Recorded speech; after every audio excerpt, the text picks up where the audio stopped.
Hey y'all, it's Paige. I'm going to show you how to make a stew beef and vegetable soup today. I'm using my Nana's homemade vegetable soup recipe, but I'm adding stew beef because it tastes so good. Okay, first thing I like to do is get this beef stew meat and I just chop it into smaller pieces. Okay, we're going to brown our beef. So make sure your meat's in a single layer. That way it doesn't steam, but it actually sears, and keep your heat up to like medium high. While that's searing, take your cabbage and cut it in half, and we're gonna cut this core out.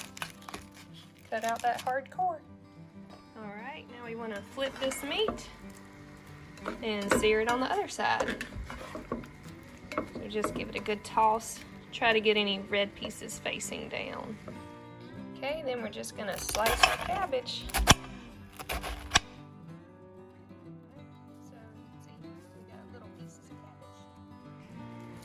So add half a head of chopped cabbage to your pot. We'll go ahead and add some water. That's probably good, it'll cook down. Add 1 chopped onion to your pot. Stir around your onion and cabbage and meat, and the cabbage will really cook down, so bring this to a boil and let it cook about 10 minutes. We'll get the rest of our vegetables together. We'll chop a few carrots.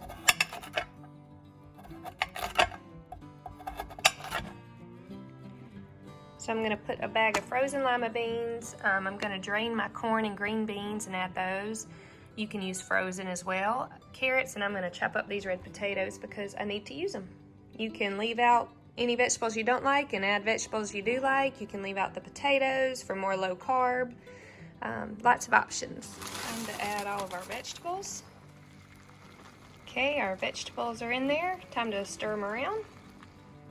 All right, so normally I'd add a whole 2 quarts of this, but our friend made some homemade tomato juice, so I'm gonna put these 2 bottles of tomato juice in there instead. Dump your tomato juice in there. All right, now we wanna stir it around.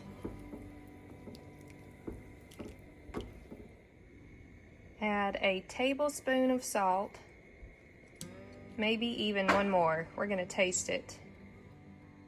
I'm gonna add another half tablespoon.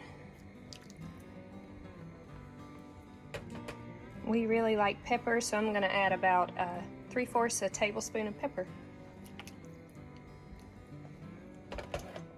And I just found this in my fridge, needed to use it, so I'm gonna stir in some spinach and kale.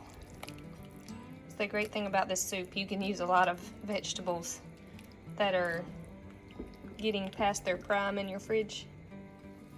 When it starts to boil, you want to cover it. Reduce your heat to a low simmer. Come on! Come on, everybody! You want some leftovers?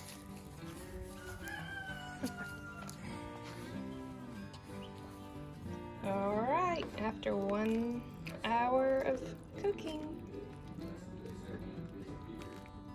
and to give it a little more flavor, I like to pour in a little bacon grease. I tasted it and it needs a little more salt and pepper.